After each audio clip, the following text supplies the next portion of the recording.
How do you have killer interviews on your podcast that your audience and guest both get a ton of value from? We're breaking it all down today, right here, right now, on Air Brands. You are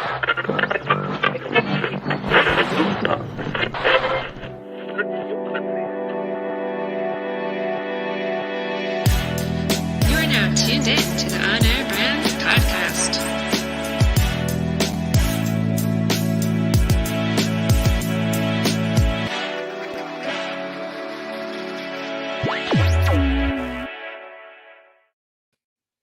What's up, everybody? Welcome to the On Air Brand Show. I am Todd Genetasio, along with my co-host Amber Furman. What's going on, Amber?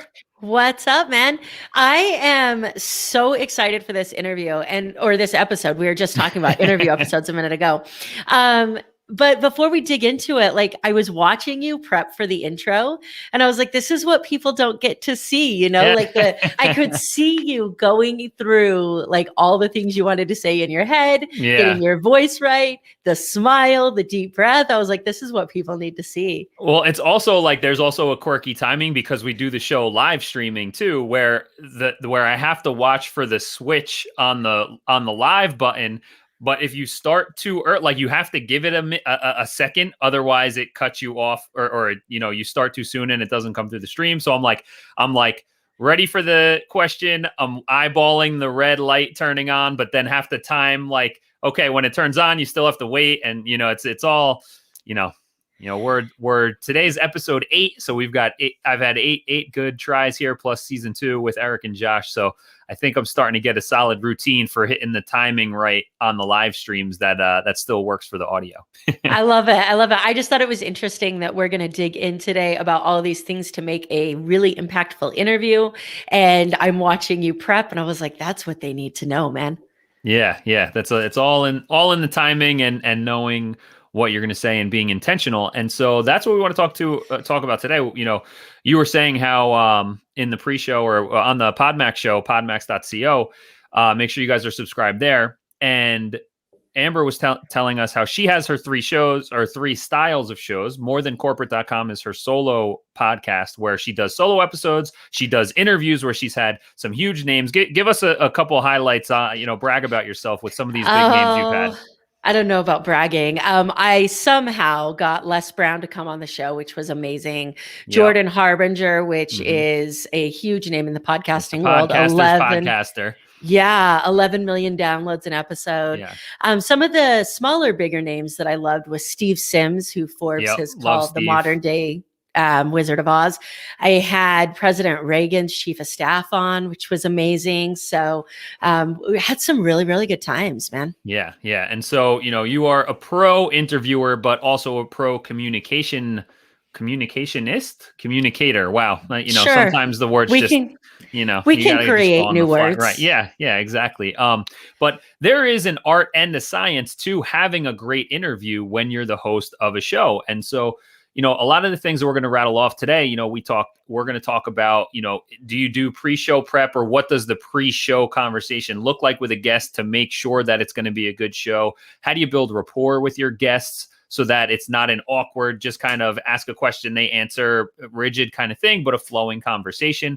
Is there a specific order of questions that people should be asking, and what is that order?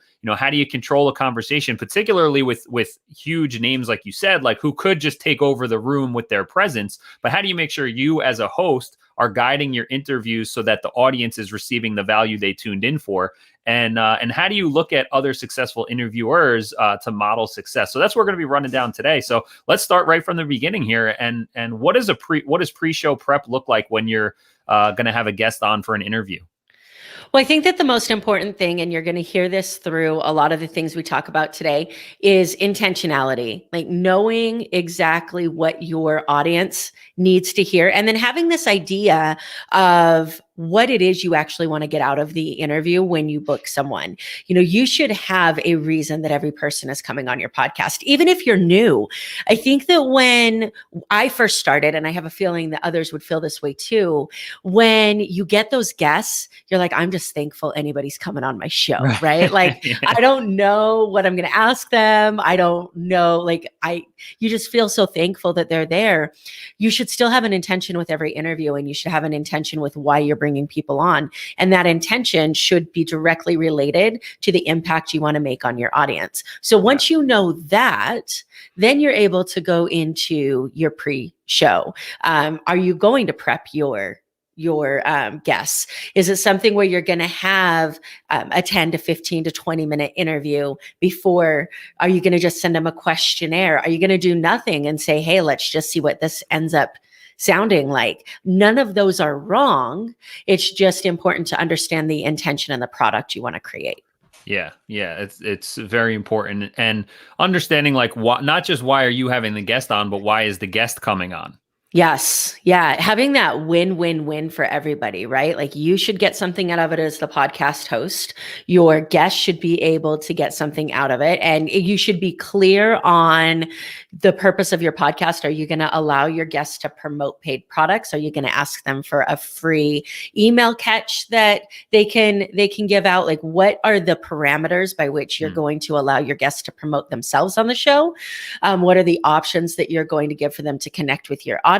Like, all of these should be clear to set the expectations so that those boundaries are set, because we're going to get into the actual interviewing later on down the road and controlling that conversation. And it's much easier to control that conversation if you have previously set boundaries on what you expect, what the guest expects, and who your target audience is and what they expect. Yeah. So in the pre-show communication, I've been a guest on a lot of shows, so I've seen all different types of pre-show notes that have been sent over to me. I'm super casual when I have guests on my shows with, typically they're people I have relationships with already. So I'm like, hey, this is the topic we're going to explore. It's super conversational, and then you can plug whatever you want at the end. And that's where I go. But when it's someone who you don't have an existing relationship with, or at least not a deep one, you do need to have a little more expectation. So I know you have a pretty good process. What is it that the guest is getting from your end beforehand so that they're, properly framed for the conversation? Yeah, so I have a Google sheet that goes out to any of my prospective guests. It automatically gets sent out when they book a podcast interview. And it's my way of keeping all of the stuff together. There's a podcast release form in there. As an attorney, it's probably not as good as it should be, but don't tell anyone. There's a podcast release option in there. And then it also has information about them. What are your social links? So that my social media team has their pictures, their social links, everything that they need to promote on the end, so that we're not chasing this down later when the episode is about to air and you're not sending 97 emails to a guest. Then I have the information, what's your bio? What's your story? What is it that you like to talk about? What is it you're promoting right now? Is there a product, a service, a book that you want to make sure that we mention? And then there's a really important question for my podcast, which is more than corporate. It's about designing your own idea of success. We get real and vulnerable and dirty into topics that a lot of people don't want to talk about, right? We talk about fear and failure and comfort zones, and people are talking more about their failures than their successes sometimes. So I need to know that somebody is willing to go down that road with me. So that question is in there as well, a description of what the podcast is, what I expect of my guests, and if there's any topics that are off limits for them so that I don't go down that road. Yeah. And it's not something I don't want to ask too much of a guest before they come on, right? Like, we don't want it to be super heavy lifting for them. We want it to be relatively frictionless. But I think it's also good to say, at your convenience, if you're interested, here's a couple previous episodes that you can check out and listen to or watch so that you get an idea of the flow of the conversation and things like that. Yeah. So the way that I do that, and this really depends on how long you allow for the time between when a guest is booked and when they actually come on your show.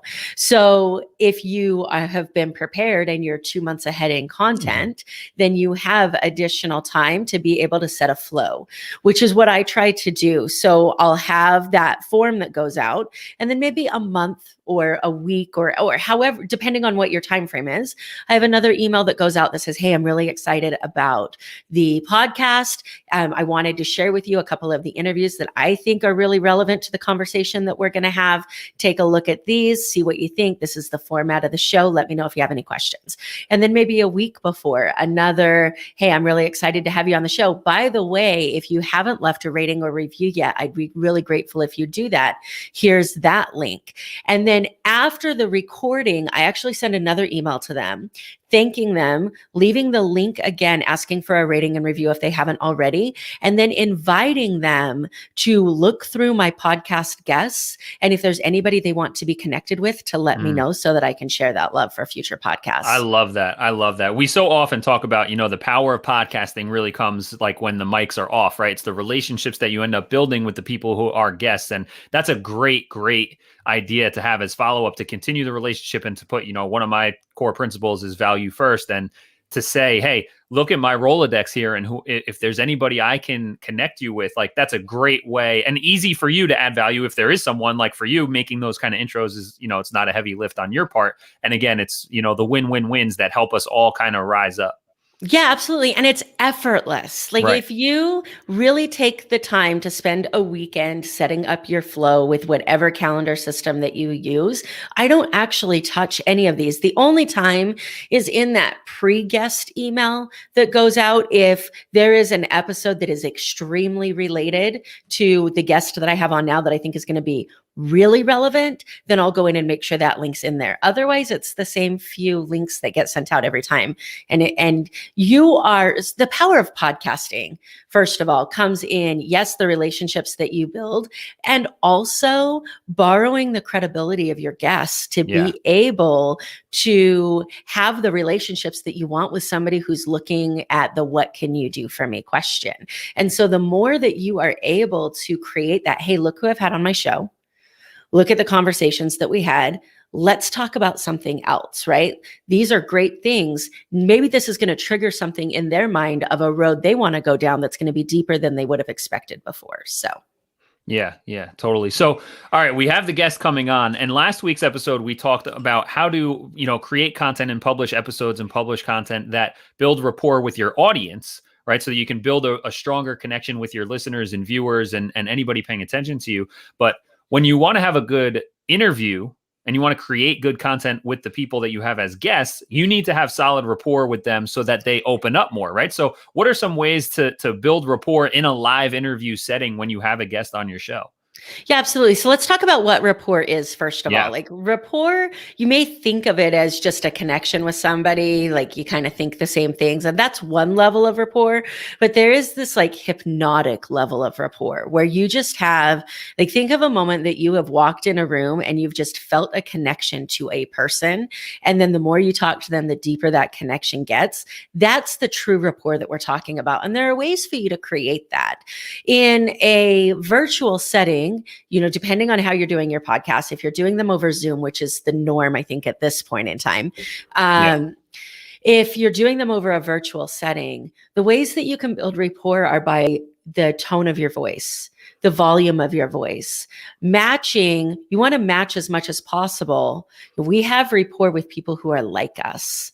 So you want to match as much as possible what your guest is doing. Now, this doesn't mean do exactly what they're doing, right? You are going to creep your guest out if every time they blink, you blink, right?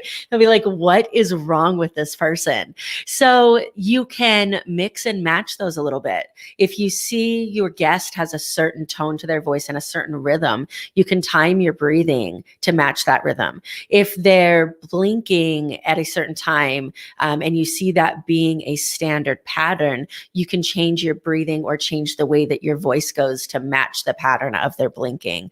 Like, it takes real intention and real observation. That sounds very difficult. I'm not going to lie.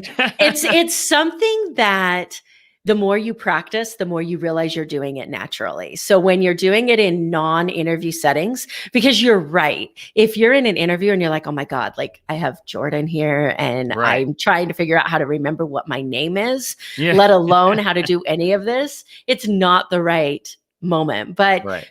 this is why the trainings are so important, because you go learn how to do these things, and then eventually it's an unconscious reaction that you don't even realize you're doing. So, and those are obviously just examples, but being really intentional about how is your guest acting? How are they talking? What words are they using? Feeding those words back to them. What are they, if they're a quiet talker and you're yelling at them, like they're going to be like, what? I can't connect with this, even if they consciously want to. Yeah. On an unconscious level, they're not able to. And the more you build that rapport in the beginning, the easier your interview is going to be, because the more they'll be on board with where you want to go. Also, so many people don't take the time to build rapport at all. It's like, welcome to the podcast. So by the way, what's your biggest failure? Right. I'm like, dude, take me to dinner first, right? Yeah. So spending that time, your guests, I don't remember what episode it was, and maybe we can track it down and put it in the links or the show notes later. But we had talked at one point in time about nobody cares who you are until they know what you can do for them. Yeah. Right. And so similar to this, you need to give your guests a reason to, or your listeners a reason to listen to this person. And they're going to connect to their history, who they are, where they're from. Maybe you have them from the same town that one of your listeners is from, and that's what it is. So not only are you building rapport with your guests, but you're also helping your guests build rapport with your listeners. That was season 3, episode 3 is where we mentioned that. That was is your why broken and you don't know it? So if anybody wants to check that out, head back to onairbrands.com/show. That was season 3, episode 3, where we talked about that. So what about, if we're on video, even if you have an audio podcast, you're likely going to be interviewing your guest while you see each other. I personally think that's important, because there are visual cues when it comes to having a conversation. Like, when are you going to interject or not? When can you jump in when there's a beat between things, or are they just taking a breath on what their answer is going to be? So I think having the video is super important. But then what about smiling, nodding, leaning in, leaning back, those kind of visual cues and body language that help connect and build rapport too? Yeah. So the more you do this, the better you get at it. Yeah. And it is very, very conscious and intentional in the beginning. While face to face and video to video is the easiest way to do this, you can also create that with your voice in a voice only podcast. But think of a phone call, right? Even when if you're doing your podcast right, there are going to be moments where you and your guest are so freaking pumped up about what you're talking about that you need that visual cue to know, like you said, are they done talking? Are they taking a breath? Being able to listen to that over the phone when you're just as pumped up can be really, really difficult if you're not used to it. So setting clear, and I'm glad you brought this up, because in the pre-show that you send to your guests, you should always tell them whether it's a video podcast or an audio podcast, so they can prepare. And you should tell them, if, we do this over Zoom so we can be face-to-face, but I'm only going to post the audio, it's going to dictate how they prepare. Yeah, for sure. One of the things we talked about last week when it came to how, techniques for creating great content and building rapport with your audience, one of the things that you mentioned was finding those common connections, whether it's like different movie themes, different types of movies or TV shows that you listen to, even when it's not relevant, like, if you're an attorney and you talk about that kind of stuff, but making references and analogies and telling stories about movies or about having kids or about, being into fishing or whatever different types of things, even though they're unrelated, that creates a connection. And I think when you are able to know your guest, when you do a little research on them ahead of time, the kind of things that they're into. If you can just make little references and analogies that tell the guests like, oh yeah, we're on the same level, I think that's another quick way to build rapport and connection with the guests that make them feel more comfortable and more at home having conversations with you as a host. Yeah, absolutely. And thank you for saying when you do the research, please do not expect your guests to tell you Yeah. everything, right? It was really interesting when I was doing the interview with Jordan, and he said, a lot of people ask me, how do I get these like ridiculously in-depth interviews, and how do I get all this information? And my response to them is, I read their book. Right. Like, I read their book. I know their stuff. Like, every guest that comes on, he reads their stuff, whether it's audio, whether it's video, however he's able to consume that content, so that you have something to talk about. I promise you that a guest that does this regularly will know when you're flying by the seat of your pants. Yeah. Your audience may not know, but your guests will know. And then when you reach out to that guest, as you should be, and say, hey, I had an amazing time connecting with you. Is there anybody else that you can think of off the top of your head that might be a good interview for this podcast? And, would you be willing to make a connection with that? If you're not prepared, their answer is going to be like, why would I ever do this? Right. But if you had this amazing interview where you took the time to get to know them, and you knew about them before you went on the show, they're going to be like, yeah, I know this person, and this person, and on you go. Right. Yeah. Yeah.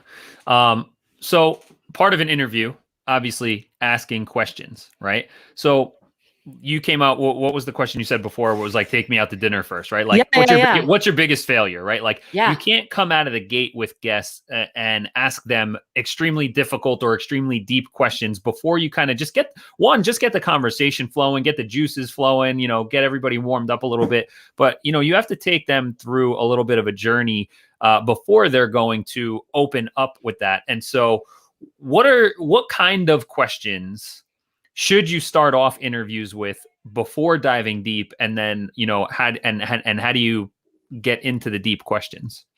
So first of all, I want to say again, there's no wrong way to do this. Mm-hmm. It's whatever way is right for you. And I've listened to some podcasts and thought, man, I really like that. I'm going to incorporate some of that into what I'm doing. So the first piece of advice I have is go listen to other people's shows. Yeah. And find out what you like about what they're doing and what you don't like about what they're doing. I normally spend the first few minutes getting to know my guests. Where are you from? How did you get to this place? Because my podcast is about defining your own idea of success, I'm really interested in what you thought you were going to be doing when you were in high school and what you ended up doing as an adult. So I ask that question: what did 13, 14, 15-year-old you think you were going to be doing? And then that's like, well, 13, 14, 15-year-old me was playing baseball all the time. And so you go into what it was like for them to grow up, but you're not saying, hey, tell me what it was like for you to grow up, right? Right. So figuring out, what question are you asking? What's the purpose behind that question? So that's the way I handle it. But I was listening to a show where I do a random round at the end of my show. And I was listening to a show where somebody did the random round at the beginning. And the random round was, where did you grow up? How many brothers and sisters do you have? What do your parents do? And it was like, really quick, let's get this information out. And then they took that into the episode. And I was like, that's an interesting way to do it too. So the idea is, treat them like a human being, have a conversation with them, care about who they are, not just what they can tell your audience. And also, a guest wants to know context, right? So when you're talking about the biggest failure question that we've brought up a few times, if somebody was to ask me that right out the gate, my response would be, do you want to know about my failed relationships? Do you want to know about my failed businesses? Do you want to know about my failed family stuff? Like what area are we talking about right now? Yeah, that's great. Context is everything. Another tip I have for people is doing a little bit of keyword research. So a big problem that I see with people publishing a lot of content, whether it's podcast episodes or a lot of great social media content, is that they don't end up putting that content somewhere that can be found in the future, right? Like you publish something on social media, it comes and goes within a couple of days if you're lucky. Your podcast episode, if it just lives on the platforms, that's great. But if you have a blog post on your website that embeds the episodes, then you can incorporate some keywords. And so what I like to do, I use a paid tool called Ahrefs, but you can use free stuff like Uber Suggest or Answer the Public, is when you are having a guest come on and what topics you're going to explore, even if you don't have a guest coming on, but plug in that topic into a keyword research tool just to see what are what's the search volume around all the different phrases. So, like, oh, this wording of a question is something that, is something people are looking for. And these other questions I thought might be popular that I was going to ask have no one is searching for. And then you kind of get a feel for what people want to know about. And then it also gives you an idea of like supporting questions and how to guide conversations around, what kind of like if the topic is having a good podcast interview, and it's like, well, what questions should you ask? How do you prep a guest? Like, so that you can figure out all the supporting stuff by on the data side of things. And then it actually helps you increase the visibility of your show, because afterwards, when you publish it and you have those things incorporated in your show description, then more people are going to find them when they're searching online. Yeah, absolutely. And then also, we talked about this previously about being able to figure out what it is your audience wants. And the easiest way to do that is to ask them, right? But we all try to make it so difficult. So when you have guests that are coming on that you're really excited to share, asking your audience, wherever you house that audience, whether it's a Facebook group, whether it's, wherever it is, hey, I'm really excited. In 10 days, I get to interview Les Brown. What do you want to know from him? And then incorporating those questions into your interview. And then depending on how much help you have, right? Like if you have somebody that is helping you live stream a show, you can ask questions while you're interviewing. If you're doing it on your own, it's really difficult to pay attention to your guest, pay attention to get to comments and still be engaged. I tried that for a while. It failed miserably. So now like I'll live stream some of the big interviews to my Facebook community and say, hey, we're going to be doing this in 24 hours. If you want me to incorporate your question, I need it before the interview. If not, I will definitely try, but there's no guarantees because my focus is the guest. Yeah. And so depending on how much help you have, that dictates what you can do as well. But ask your audience, what do you want to know? What's important to you? Yeah. What can I get out of this? Again, in the effort of increasing visibility of your content, what I did on a show of mine a couple years ago, we would live stream them into the private community before they were published publicly. And I would actually set up, so it was a private Facebook group, and I would set up, the following week was the show, set up a Facebook event, send that out to the email list and say, if you want to tune in live, click here to RSVP. Or if you want me to ask a question, like you just said, leave a comment on the event and then I'll try and incorporate it. And if you can be there live, I'll try, et cetera, similar to what you just said. But now you're including it in the pre-promotion. And then if you have people chiming in on the event post, more people are going to see that event post. More people are going to know that it's coming up. More people will tune in live, or at least know about it to then watch it once it's published. So using that audience engagement ahead of time can actually help increase the visibility as well. Yeah. And this is where podcasting also helps in other areas of your business, right? Because especially right now, who listening to this has received less than 5 Facebook group invites today, right? It's noon. So right now we're in a place where everybody is mass inviting to their content. And the first question that should go through your mind is, what value am I going to get out of this? And what you just said is, and most people, when they think, what value am I going to give my people, it's like drawings and money related things that or products that cost things, right? That you're giving away for free. But what if you could give them the value of having first access to an interview? Like that's another way that you then get people to engage in not only your content, but now you have them in their Facebook group, or you have them as an active listener on a more regular basis. So all of this, if you're disorganized, you're thinking, how the hell do I do all of this? And you get organized is the answer. Right. Yeah, absolutely. And if you go over to onairbrands.com/show, that's our show hub page. You can enter your email address there, and we send out resources on help for all this kind of stuff that we're talking about here. I think another thing too, and this is that kind of teases back to last episode with building rapport and engagement with your audience, is that when you do get them involved ahead of time with questions to ask your guests, like they're going to feel more rapport with you as a show host with the content, and they're going to be more likely to listen and to share your episodes when they feel that little bit of involvement in helping you prep with the guest that was coming up. Yeah, absolutely. That feeling of importance, that feeling that you care about the people that you're talking to, that it's not just this one-sided relationship, is extremely important in everything that you do. And I think that goes a long way with the guest rapport as well. When the guest can tell that you're on a mission, that your show is there to provide value for an audience. A show that I keep referencing is, a friend of mine has a show called Get a Good Start. Scott Agnoli, great podcast. And it's 15-minute interviews with successful executives. And the show mission is to add value for people who are, getting into college or getting into into early in their career. How did you get a good start in your career? What was your life like when you were 20? What would you go back and do? Blah, blah, blah. What do you think for kids today? And so the guests can feel that Scott he's just here bringing value to this audience of people. And it's, helping out younger people. A lot of successful executives like to give back and all that kind of thing. And so when they can sense that you're on a mission, I think the guest gets more engaged and involved too, when it comes to like, I really want to show up and add value for this audience because this show is on a mission to make a difference in the world. Yeah, 100%. And also, we may get into this episode. It may be something that we talk about later on, but the post-production part, right? Of actually promoting your episode. How many times do we hear people say, how do you get your guests to promote a show? And my first question for them is, well, what did you do to promote it?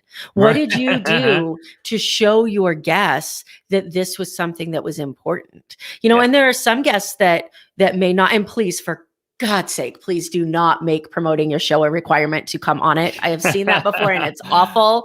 But your guests are more likely to put in work if you also put in work. So we can go into that at another time, but just know that the amount of work you put into all episodes or all parts of your episode are going to feed into the guest experience. Yeah.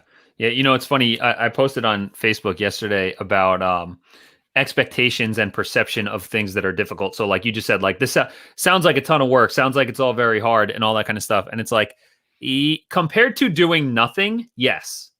Compared to what it would have taken to have your own podcast or video show and media production company 5 years ago, this is nothing, right? So it's like, if you had to go through what we went through 5 years ago to do these kind of things, you would be thanking the universe every second of every day right now for how easy it is to flip on StreamYard and go live and broadcast and upload to Anchor and have your podcast broadcast to the entire world with a few clicks of a button. Yes, it's harder than zero, but it is a million times easier than it used to be, and essentially used to be impossible for the average business owner to be able to create a show without spending tens of thousands of dollars. So, the perception and expectations of things are huge in making them feel more effortless, like you said before. So yeah, there's on that point really quickly there, my favorite TED Talk, well, one of my favorite TED Talks is actually Rory Vaden's Procrastinate on Purpose TED Talk. And if you haven't heard this TED Talk, it's amazing. You should go check it out.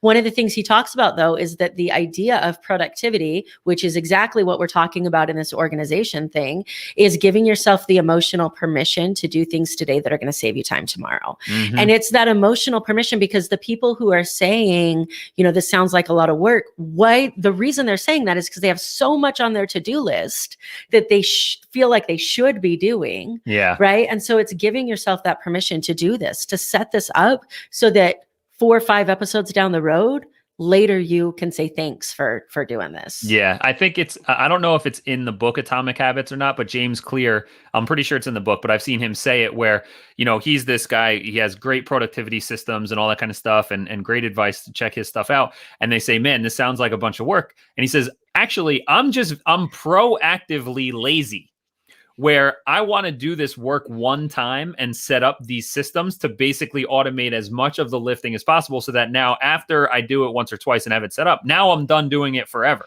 And it's like, he's like, I'm giving myself permission to be lazy because I'm doing the work 1 or 2 times to set up a system. And I think that's definitely key. So we mentioned early, you've had some great people on, Les, Jordan, on your show. These are big personalities, and even people who are not necessarily celebrities can show up and be big personalities.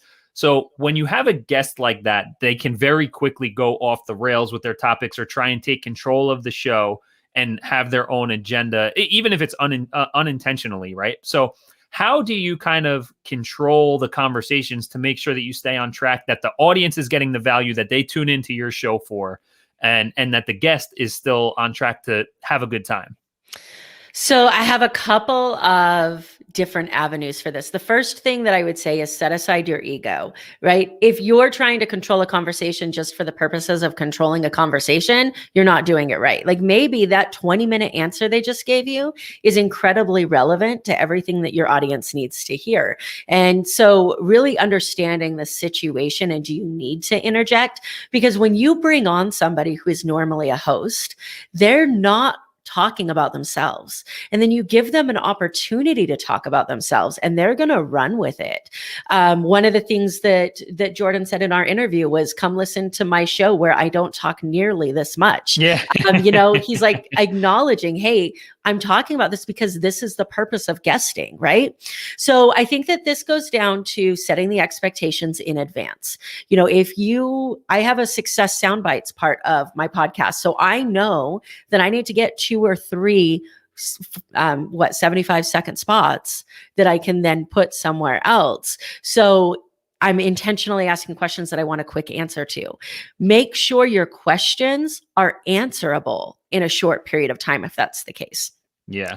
Understanding that this is your show and you dictate, regardless of the level of guest, you dictate what the final product is. And if you're not happy with the final product of a show, it is your fault as the host. There's no other way around that. What could I have done better as a host to control the situation? It is never the guest's fault that your show didn't turn out the way you wanted it to be. It's always yours. So knowing it's your show, being willing to jump in, having the courage and self-confidence to say, hey, I really appreciate this. This is incredibly valuable stuff. And I know that my audience really wants to know this. So let's redirect. And being able to do that. And I think that the guests that you're afraid of doing that with, that you think are big name guests, will respect you for that because they don't want to waste their time talking about stuff that's not relevant. Yeah. Yeah. And so we touched on earlier modeling success, and you just mentioned, Jordan came on your show and he talked a lot, but that's because the purpose of his talking a lot there, he was the guest on your show. And, we are both big fans of modeling success, see who's been where you want to go and try to follow their model. But there can be some downsides to that. So if we are looking to be great interviewers and podcast hosts, and we look at someone's show who might not have the same format or mission or purpose as ours, and we try to model them and jam it, it becomes like a square peg in a round hole, right? So what are some things we need to watch out for when we are researching to model for success? Yes. So first of all, modeling for success is obviously incredibly important in making sure that you're not reinventing the wheel, right? So many times we get stuck on this, but it's my show. I need to do it from the ground up. And you have all of these people who have shown you the ways to do things. You just have to take that content and internalize it. So I think there's 2 traps that people fall into the most when we're talking about modeling success. The first one is your perception is what you see on a regular basis. So making sure that your perception with your limiting beliefs and your obstacles that you need to overcome are not clouding your judgment of what the other person is actually doing, right? Making sure that you're breaking down their actions in a way that is accurate for the results that they want to achieve, and making sure that they're actually getting the results that you want to achieve. If they're not getting the results you want to achieve, why are you modeling their success? So breaking down, what exactly about this person do I like? Why do I like it? And what do they do that creates that result? Yeah. So I think that's the first thing. Yeah. And to know the context of their show and their personality with the guests. So like Joe Rogan or Lewis Howes or Larry King or Gary Vaynerchuk, like these guys are huge names. They're well established. Their guests already know them 99.9% of the time. Even if they haven't listened to the episode specifically, they know the personality and they have, their reputations precede them in order in the ability to ask harder hitting questions sooner. And then maybe not out of the gate, but definitely sooner. And there's a different context around the brand, right? It's like, it's similar to, when we're doing marketing stuff and a client comes and they say, we want to do what Apple does. And it's like, okay, great. Come to me in 50 years after you spent like $100 billion on advertising, and then we can do what Apple's doing today. And you said something in our pre-show planning about this that I really liked about, don't look at the successful person you're modeling and what they're doing today. Look at where they were what they were doing when they were at where you're at now. Yeah, absolutely. I think that that's incredibly important, and I think that the example that I used in the pre-show was Tony Robbins, right? If I try to model Tony Robbins right now, I'm going to fail miserably. Yeah. It's not going to be pretty. But if I look at where somebody like that was 20 years ago, when they first started and what did they do, then it's a little bit more achievable. Also understanding that like you have to go one step at a time, right? You cannot go from where you are to where somebody else is. And modeling, there's this trap where you start comparing yourself to somebody else. And so avoiding that comparison trap and understanding that you bring into it your unique style, you're not necessarily looking at doing it exactly the same way that they do. You're looking at what actions did they take to create the success, and then how do I use those same actions within myself. And you mentioned Joe Rogan, and it brought this up in my mind that I wanted to mention. Make sure, and I think this is a big thing that's missed, make sure you are willing to pay the price that person paid in order to get to where they are. Will you force people to eat bugs for 9 seasons on NBC before you start a podcast? and the consequences, right? Like Joe Rogan can't care what people think about him. Yeah. If he's going to bring people on his show and have the conversations that he has to be willing to acknowledge that some people will not resonate with his message. And every podcaster out there should be the same. If you cannot find a person who thinks that your message is complete and utter crap, then you are not talking loud enough and you're not talking to the right people. Yeah. You are spending too much time trying to be everything to everyone. So when you're going down this road, are you willing to pay the price that's going to come from the decisions that you're making? What problems do you want to have? Do you want to have the problems that nobody listens to you? Or do you want to have the problems that some people listen to you and they just don't like what you have to say?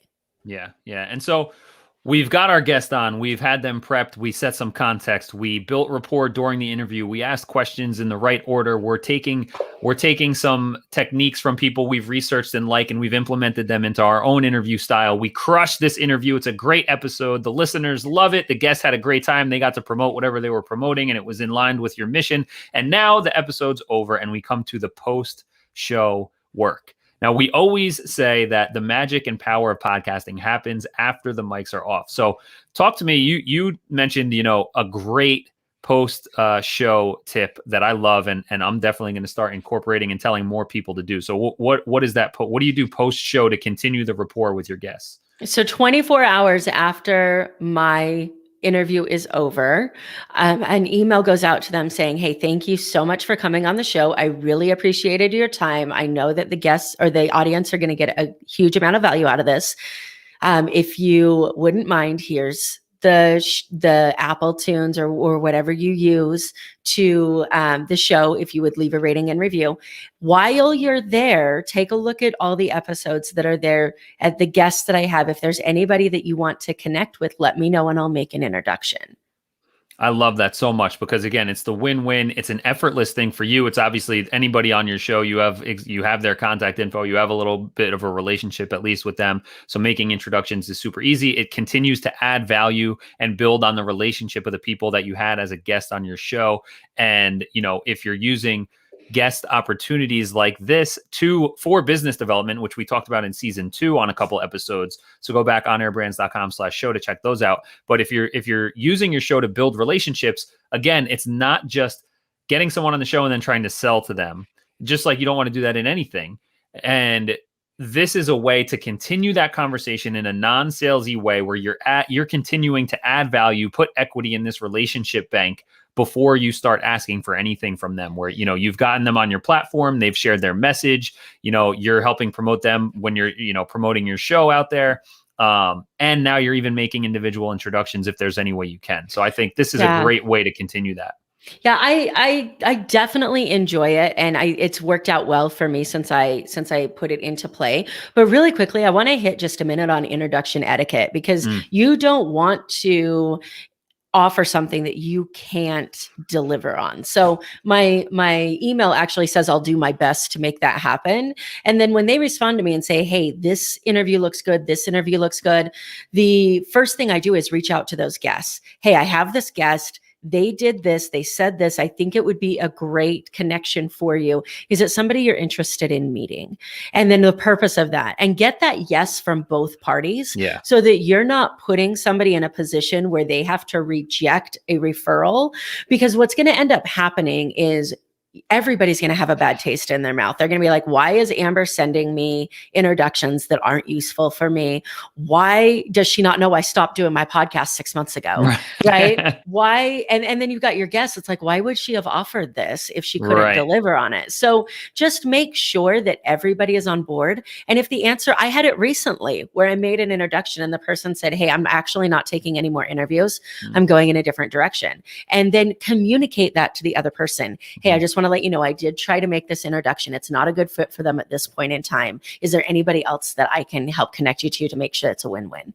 Yeah, I love that. I love that. And guys, if you're listening today, I mean, Amber dropped so much value here. Please make sure you go and check out her other show at morethancorporate.com, because she does this with us every Wednesday on Facebook when we're streaming live on the On Air Brand Show. And she does it multiple times a week on her show, More Than Corporate. Super awesome. And if you've made it this far in the episode, I have to imagine that you've gotten a lot of value. So if you know any other show hosts, podcast hosts, or people who would get value from the stuff we talked about today, please share this episode with them, and make sure you're subscribed to the On Air Brands show at onairbrands.com/show, and leave a rating and review if you like what you heard today. And if you made it this far, I have to believe that you did. So thank you guys so much for tuning in, and we will catch you on the next episode.